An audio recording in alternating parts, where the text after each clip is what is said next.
2009లో ప్రజారాజ్యం తరపున పోటీ చేసి ఓటమి పాలైన ప్రముఖ నటుడు, దర్శకుడు పోసాని కృష్ణమురళి ఆ తర్వాత మళ్లీ సినిమాలపై ఫోకస్ చేశారు.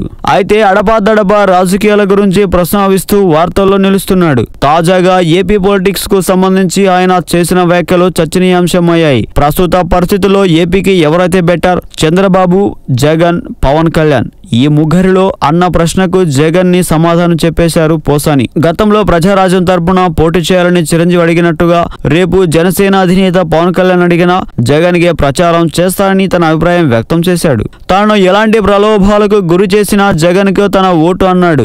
అసలు పోసాని రాజకీయం ఈనాటిది కాదు. 2004 ముందు మీడియా ఈ స్థాయిలో లేని రోజుల్లో పోసాని టీడీపీ తరపున సొంత ఖర్చుతో పేపర్ ప్రకటనలు ఇచ్చారు. రచయిత అయిన ఆయన ఫుల్ పేజీ కథనం రాసి ఆంధ్రజ్యోతి పత్రికల్లో అప్పట్లో వేయించారు. అప్పుడు పోసాని తెలుగుదేశం నేత కాదు, సినీ రచయిత మాత్రమే. ఆయన సొంత డబ్బుతో యాడ్స్ ఇచ్చారు. తర్వాత చంద్రబాబు విధానాలతో టీడీపీకి వ్యతిరేకంగా మారారు. 2009లో ప్రజారాజ్యం తరపున ఎమ్మెల్యేగా పోటీ చేసి ఓటమి పాలయ్యారు. కానీ చిరంజీవి ప్రజారాజ్యం పార్టీని కాంగ్రెస్ విలీనం చేయడాన్ని పోసాని వ్యతిరేకించాడు. అనంతరం వైఎస్ఆర్ కు వీరాభిమానయ్యారు. వైఎస్ తెగును ప్రశంసిస్తూ ప్రకటనలు ఇచ్చారు. తాను కులాలకు, మతాలకు అతీతుడిని కాదని ఓపెన్ గా చెబుతాడు. గతంలోనూ పోసాని జగన్ తరపున నిలిచాడు. జగన్ కాంగ్రెస్ పార్టీ నుంచి బయటకు వచ్చిన సమయంలో, కాంగ్రెస్ హైకమాండ్ కేసులు పెట్టిన సమయంలో పోసాని జగన్ కు మద్దతుగా మాట్లాడాడు. కాంగ్రెస్ నుంచి బయటకు రాగానే జగన్ చెడ్డోడైపోయాడా అని విమర్శించాడు. తాజాగా తన ఓటు జగన్ కేనని పోసాని అన్నారు.